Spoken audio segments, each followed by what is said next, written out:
Farmers are threatening to block the government's mass slaughter of healthy animals. Some are resigned to it, but others are threatening a rural revolt. The next Balkan flashpoint. The government says they're on the brink of war.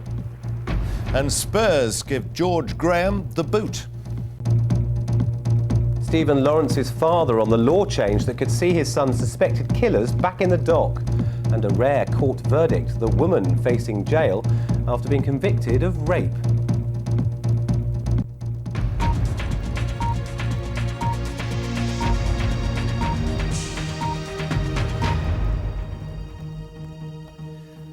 Good evening. There's growing opposition in the parts of the country worst affected by foot and mouth disease to the new government plans for mass slaughter of healthy animals.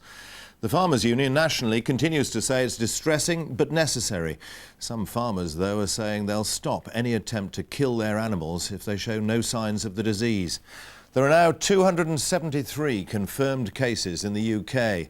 17 new cases today, including 4 in Wales, 2 in Durham and 2 in Scotland. Our environment correspondent Richard Bilton reports. The fight against foot and mouth is clearing British fields. The suggestion of a risk is now enough for mass slaughter to be the answer. That means these Cumbrian lambs, only hours old, will not live much longer. The policy is any animal within 2 miles of a confirmed case will be killed. Many farmers say that is something they will not accept. They can have all the rights in the world, but they'll not get through this gate. Definitely not. What would you do? I'm thinking about it. But I'm not alone. All my neighbours have the same opinion. The pyres are already being built, a clear sign of the destruction to come. Police have revealed that they today have taken firearms from a farmer who allegedly threatened officials who came to kill his animals. This has had a devastating effect on the people and the farming community in the county, quite understandably so. But when it comes to making threats, and particularly where firearms are involved, we need to respond to that. There is now talk of rural revolt. Only a small demonstration today at Abbey Town in northern Cumbria, but feelings were clear. I just want to fight for what's right. I think, Mr Brown's trying to do his job, but I'm trying to do mine. We're doing everything we can to keep the infections off our farm. Still going to lose them. The idea that healthy animals face slaughter has been criticised by some farming union leaders in Cumbria. But nationally, the union remains behind the government's plan. I don't like any of this, but I recognise that we have to eradicate the disease, and this means hard measures. The countryside of Dumfries and Galloway, dotted with smoking pyres, is the other area to face a mass cull. Tonight it was announced the Chief Veterinary Officer Jim Scudamore will visit areas before a cull goes ahead. But the government says the plan of a mass slaughter of sheep to trap the disease is still the right one. We're not culling animals that are free of disease. We're culling animals that are at risk and may be harbouring the disease. If there was some way of telling which ones were which, of course we would use it, but there isn't. The scale of what is planned has frightened farmers across the country. Ian Griffith has already had 2 culls on his Northamptonshire farm. The last time was because of suspicious contact. The animals actually tested clear. He says it is hard for farmers to accept. When that actual phone call comes, like they said, Ian, I think you better sit down because I've got some bad news for you. I'll tell you something, when they tell you that, you want to bloody fall down, not just sit down. Many farmers now feel that it is politics and not science that is leading the fight against this disease. There was support for the animal movement ban, but that is being replaced in many areas by anger that this mass slaughter is too heavy-handed and too many people are suffering. Richard Bilton, BBC News, Northamptonshire. Oh, Kevin Bouquet is in Longtown, that's right in the centre of the outbreak in Cumbria, and Andrew Castle is at the disease control headquarters in Dumfries. Kevin, there's obviously a lot of farmers who are upset and angry, but what can they actually do to stop the ministry men coming onto their farms? Well, there's been a lot of talk of that today, talk of people padlocking their gates, preventing the ministry men from getting anywhere near their herds and their flocks of sheep. It's a bit of a non-starter. The ministry have a right to go onto whatever farmland they wish, and the police have made it clear tonight in Cumbria that they will help the ministry to enforce that. So there's really no prospect of the ministry being banned from farms. So they can't actually physically stop the ministry men coming on their farms. So what are they going to do? Well, a couple of things. One thing that all farmers are saying here that they'd like to see is a greater enforcement of the restrictions once an infection has been discovered. They say that up to now, when infections have been discovered, it's taking several days to deal with it, to slaughter herds, to dispose of the bodies. They want to see that work carried out more quickly and see if that might have some effect on preventing this or slowing this outbreak down without having to without having to slaughter healthy animals. One other thing is to try to persuade the government, and they'll be doing that next week when they talk to Jim Scudamore when he comes to Cumbria. Andy Castle in Dumfries, are feelings running as high there? Well, certainly there's a lot of despair and indeed frustration, Michael, that we're still in the grip of this foot and mouth disease. I think amongst the farmers I talked to around about Dumfries and Galloway, there's a reluctant acceptance that the cull of healthy animals has to go ahead, much though they detest the idea. I think a lot of the farms around this area are quite big concerns. They're also mixed farms, which means they have not just sheep but also large amounts of cattle and pigs on their farms, and I think the feeling is that if by destroying healthy sheep they can somehow get ahead of this disease and save their cattle, then at least they might be able to salvage something from this dreadful mess, which I think is why they feel rather more acceptance of it than perhaps they do south of the border there in Cumbria. But of course it's not an option that's available to a hill farmer in Cumbria who solely relies on sheep for a living. Andy, Kevin, thanks very much. Well, dealing with the hundreds of thousands of animals condemned to slaughter is getting harder by the day. There's a serious shortage of vets to supervise the cull, and fuel for pyres to burn the carcasses is running low. Social Affairs editor Neil Dixon reports on how the authorities are trying to tackle the huge task of controlling the epidemic. These cows were slaughtered on Monday. It wasn't until today that they were removed. It all adds to the frustration, the anger, the anguish of the farming community. Today, the government promised to speed things up, though for some it's already too little, too late. The worst experience of my life. People say it's like a bereavement, and it is. You really, even now, although I know it's happened, I still cannot quite believe it. And the latest cull of disease-free animals judged to be at risk has heightened passion still further. Measures to control foot and mouth have become increasingly severe. The first case was diagnosed on February the 19th. 4 days later, restrictions were placed on animal movement and markets were closed. And the following day, the mass slaughter began. But after 2 weeks, the incubation period of the virus, the number of cases continued to rise. So yesterday came the decision to kill animals in Cumbria and Dumfries within 2 miles of infected farms. The French took more drastic action from the outset, slaughtering sheep known to have come from the UK. So far, they've escaped with just 1 case. So could more have been done here? Well, this whole thing has been due to the movement and mixing of sheep up and down the country. And as senior vets believe the government's approach has been the right one, but tracking the disease and stamping it out is proving more difficult than many imagined.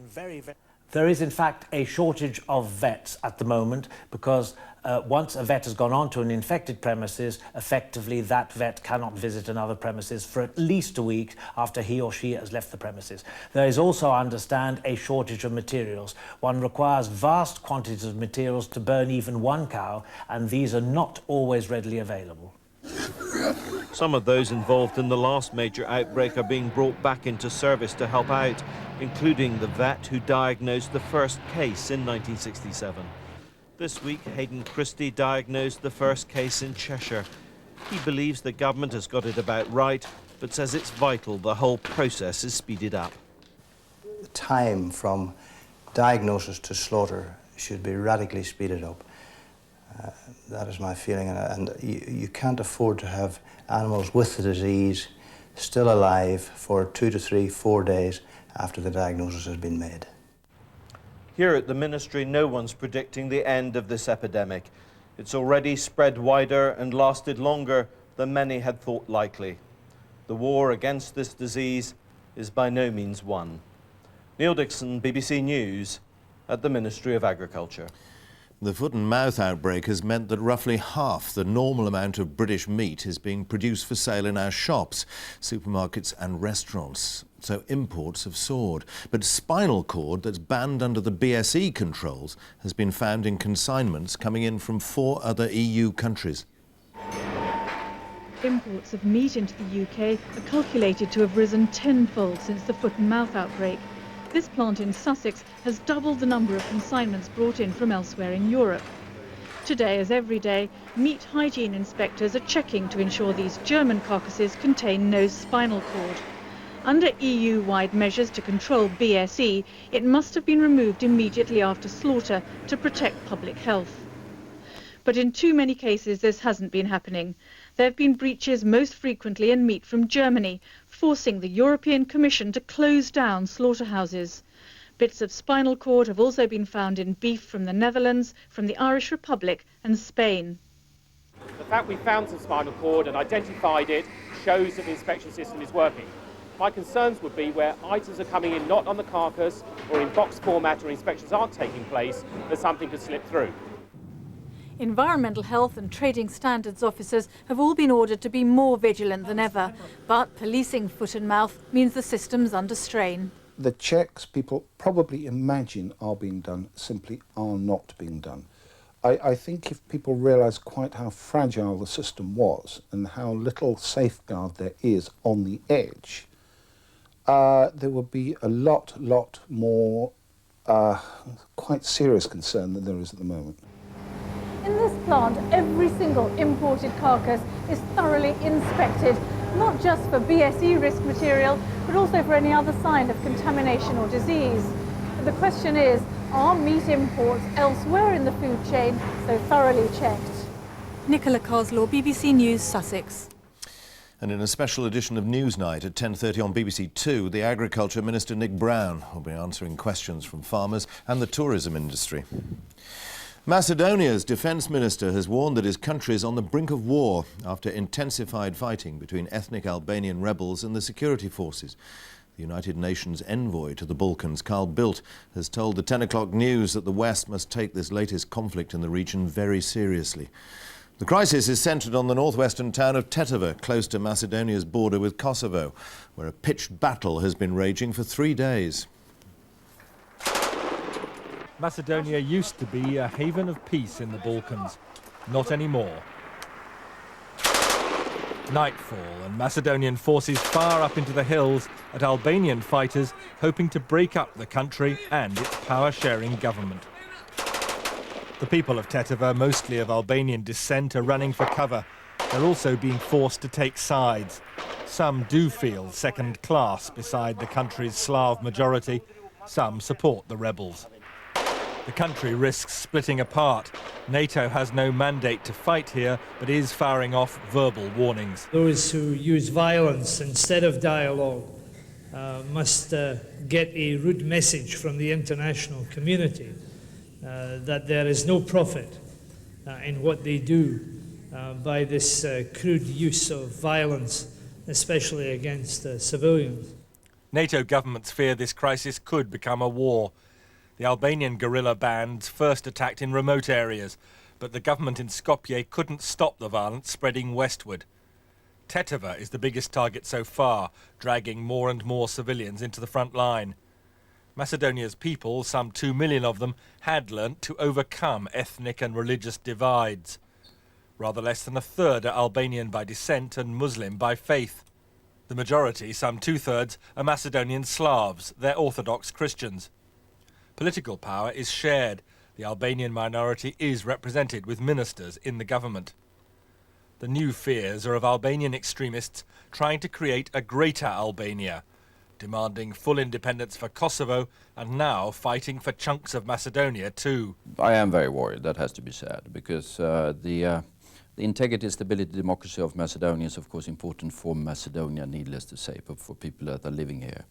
but it's also central to everything that we've been trying to achieve in southeastern Europe for a long time, both peace and harmony between different national and ethnic groups. They're at about 1,600 meters. Already, American troops are watching for Albanians heading to Macedonia. These patrols protecting Kosovo have arrested fighters, but NATO is very reluctant to get drawn in any deeper. That resolve now faces another very severe Balkan test. James Robbins, BBC News. Here, an 18-year-old from Margate in Kent has been the youngest woman to be convicted of raping another woman. Claire Marsh took part in an attack by a gang of people on a 37-year-old woman on the Grand Union Canal towpath in West London. Blackfriars Crown Court heard that she'd punched the victim in the face, stripped her and pinned her down. Marjorie Evans, the head teacher accused of slapping one of her pupils, is free to go back to work. Governors from her school in Caldecott in South Wales spent 19 hours considering other allegations before clearing her name. Afterward, she said she felt ecstatic.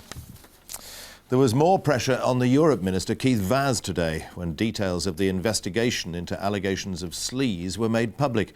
The report by the Common Standards Committee describes how Mr Vaz stopped cooperating with the inquiry into his conduct last December. The smile is still in place, but Keith Vaz is feeling the pressure.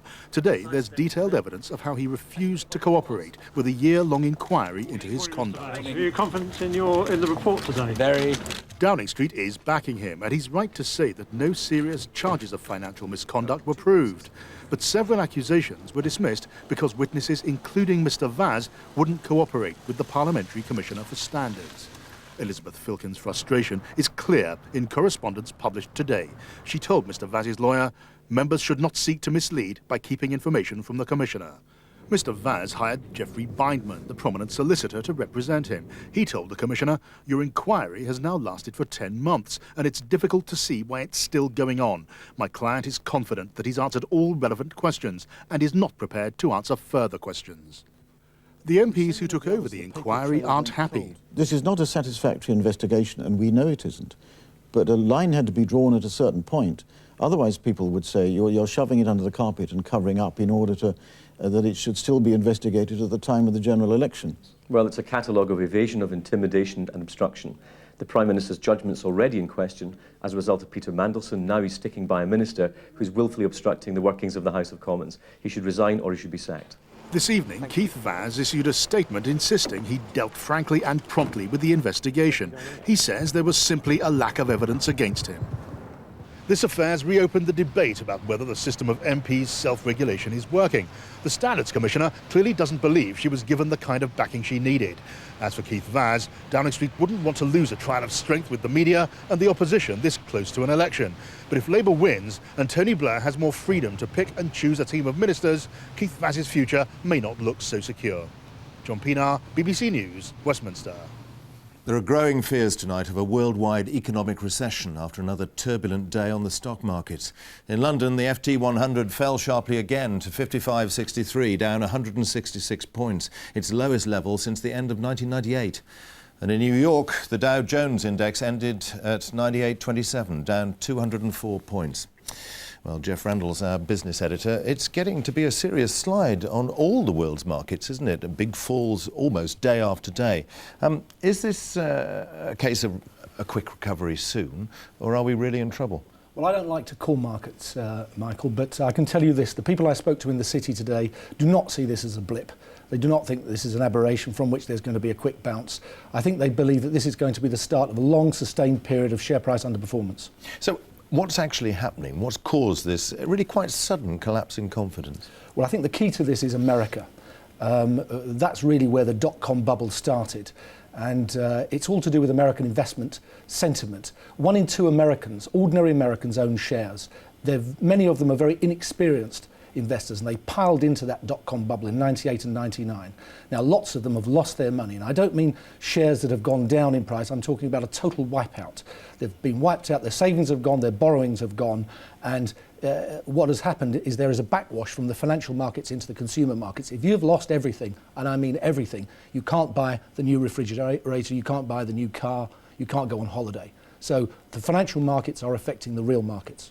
Well, all that sounds sort of really gloomy, but it was only last week that Gordon Brown was slapping himself on the back for the British economy being in the pink, being better than it's ever been. Well, the thing is, markets don't look backwards and they don't look towards today, they look towards tomorrow. Most financial markets anticipate events 15, 18 months ahead. And on what these markets are saying, that 15 or 18 months down the line, they're expecting trouble. And if you look around the world, you can see why.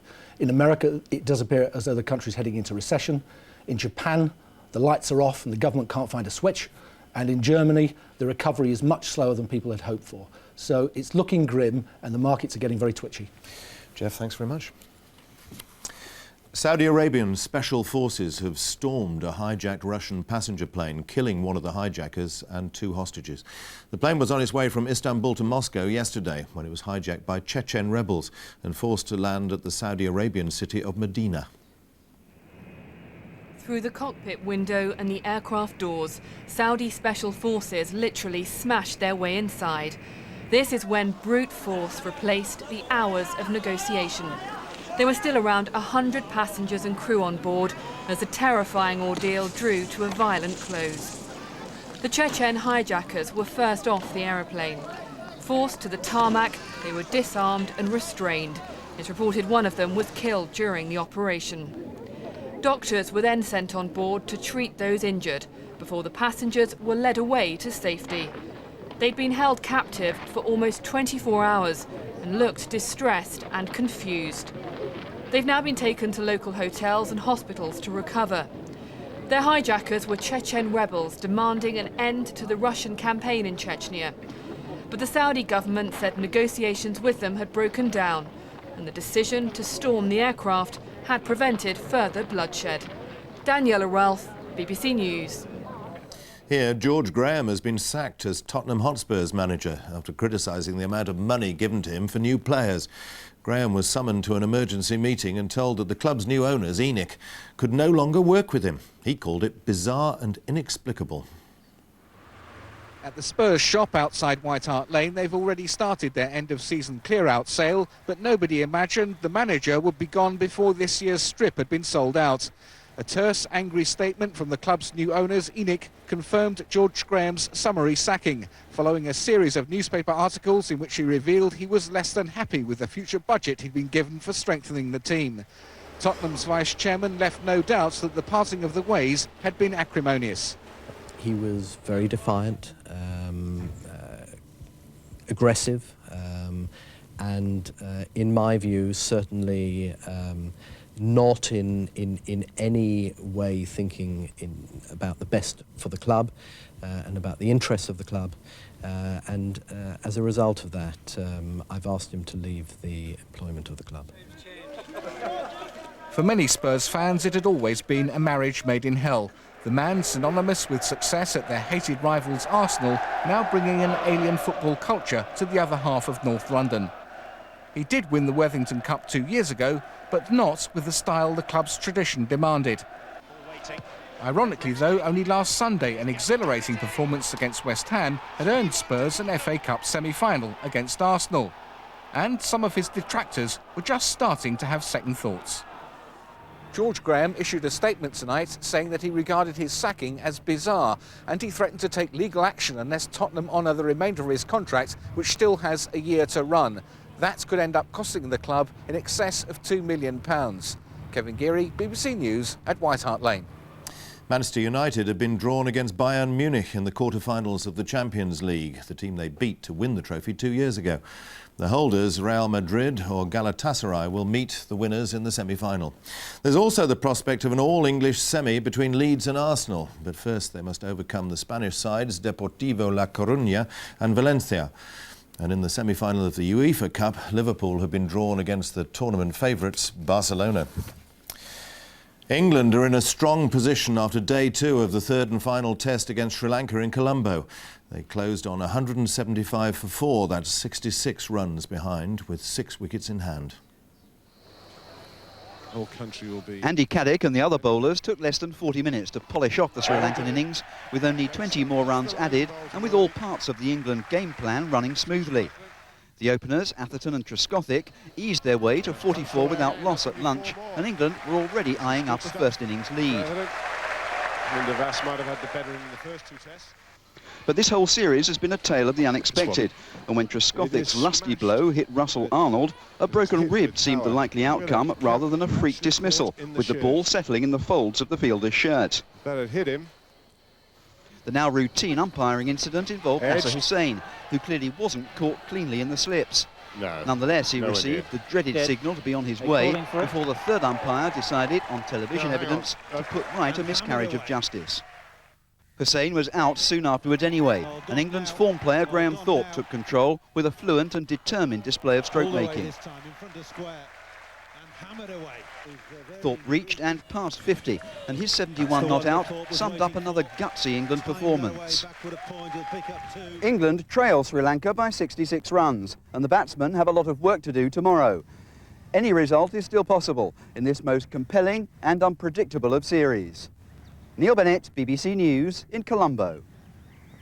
OK, it's 25 past 10. I'll be back a little later with an update on the day's headlines. But now we join our news teams across the United Kingdom.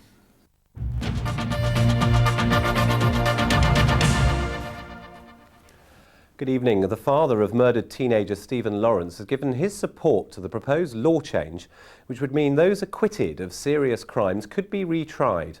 Getting rid of the double jeopardy principle in some cases could see the suspects in his son's case in the dock again. He spoke exclusively to Penny Root. These are the men both Doreen and Neville Lawrence want to see back before a jury charged again with their son's murder. 3 suspects were acquitted on the instructions of the original trial judge. 2 never came to trial in the first place. The Lawrences have been given fresh hope with a recent report calling for the scrapping of rules which bar a murder retrial after an acquittal. The Law Commission recommends the Court of Appeal should have the power to set aside murder acquittals when there's compelling new evidence, and the rules should apply retrospectively. But while Neville Lawrence wants to see the suspects back in the dock, he wants to ensure the change couldn't be used to discriminate against black people. I don't want this new law to be used against black people, which some of the laws that's been passed in the earlier days are turned on us in a sense. If we can get to a situation where 3 High Court judges or somebody make that decision, then I'm fine with it. The Home Secretary Jack Straw is now considering the Law Commission's recommendations. Penny Root, Newsroom South East. A black activist seeking compensation for harassment by police officers has been arrested in North London this evening. Delroy Lindo received an apology from the Met earlier this year after complaining that he'd been stopped and searched nearly 40 times over a 7-year period. He'd been charged with offences on 17 previous occasions but not convicted. Tonight he was arrested in the Wood Green area. He's being held at Hornsey Police Station. It's emerged tonight that 2 teenagers from Kent have been killed in a car crash in Malawi. They've been named as 18-year-old Amber Montgomery from the Sandwich area and 19-year-old Arabella MacDonald from Canterbury. They were on a teaching attachment at a girls' secondary school. Another passenger, thought to be from Wimbledon, also died. The Foreign Office says they were in a vehicle with 4 other people. In a rare verdict, an 18-year-old woman was today convicted of rape. Claire Marsh from Margate in Kent is thought to be the youngest woman ever to be found guilty of the offence. She held her victim down while 2 other members of a gang raped her on a canal towpath in West London. Claire Marsh, on the left here, arrived at Blackfriars Crown Court to hear the verdict after the 3-week trial in which 2 other gang members changed their plea and admitted rape. The 18-year-old is believed to be the youngest woman convicted of rape. Police were stunned by her lack of remorse. If anything, she seemed very unconcerned by what had happened. I mean, she did say that she was sorry for the woman, but I personally felt there was no real it wasn't genuine what she said. She seemed unconcerned, as if it was a very minor issue. The attack took place on the towpath of the Grand Union Canal in Ladbroke Grove in West London last July. The 37-year-old victim was attacked by a gang of 14 teenagers. She was beaten and kicked in the head before being raped by a 15-year-old boy, who can't be named for legal reasons, and 18-year-old Marvin Edwards. She was then dumped in the canal and only escaped by running away naked over a mile home. Claire Marsh helped strip the victim and held her arms during the attack. Only 2 or 3 women are charged with rape each year, and although not physically able to rape, they're deemed to have taken part. In order to have found someone guilty in these circumstances of having committed an act of rape, the jury will have had to have been satisfied, and would have been satisfied, that without her involvement, then the rape couldn't have occurred. And equally, for other people to be convicted, they would have had to have applied the same test. After hearing the verdict, Claire Marsh started to cry. The judge said this was a particularly vile and horrifying offence of sexual brutality and a severe sentence could be expected. Sentencing will happen on May the 8th. Sarah Lockett, Newsroom South East in South London. Police say they've uncovered a racket involving the sale of fake black cab licences to criminals. Officers have seized a number of counterfeit identity badges at an address in East London and one man's been arrested. Police say they estimate there are 100 cabbies driving without authorisation in the capital. The Royal Mail apologised today for leaving hundreds of undelivered letters lying in a London street for more than 4 days. Workers in Vauxhall called Royal Mail managers on Tuesday when they found a sack full of post. But it was only today that any action was taken. Paul Curran reports. OK, so when did you first actually see the mail? Tuesday. Right. And it was where? It was all scattered here all over the pallet. Some open, some unopened. So that's changed a bit then from the first couple of days? Yeah, we come in this morning to find the mail has been picked up off there, put into this sack, but there's still some opened and unopened mail here. Several calls have been made to the Royal Mail and they haven't responded at all. They just don't give a damn. We were going to go and deliver some of this post to its rightful owners, but once we got in contact with Royal Mail, they said they were going to come down and collect it straight away. So we're going to leave it here so that they can actually pick it up now. Within minutes of our call, a Royal Mail van arrived. The post was put into a sack and taken away, but not before we noticed that one of the packages belonged to a firm just a few yards away. This is addressed to Direct Digital Limited. Is that your company? That's my company, yes. I'm just amazed. I mean, I don't know what date it's got on it, but you say it's February, and there's a whole lot more letters. I mean, we were complaining around February time that we weren't getting post, and obviously that's why we weren't getting it. What action do you think the old Mail should be taking now then? Well, they should be looking into it. Obviously, they should give us some explanation why a sack of mail went missing, and tell us what they're going to do about it. Well, the Royal Mail said tonight that it was unusual for mail to go missing like this, but they apologised and said it's unacceptable that we should take so long to retrieve a bag of mail in these circumstances, but we've now picked up the items and will make sure they're delivered to their rightful owners. That's it. We're back tomorrow afternoon. If you've just tuned in, we know why. It's coming in a moment. And the main news again tonight. Opposition is growing to new government plans for the mass slaughter of healthy animals. Some farmers are saying they'll stop any attempt to kill their animals if they show no sign of foot and mouth. Our Newsnight starting now over on BBC Two, but from the 10 o'clock news, good night.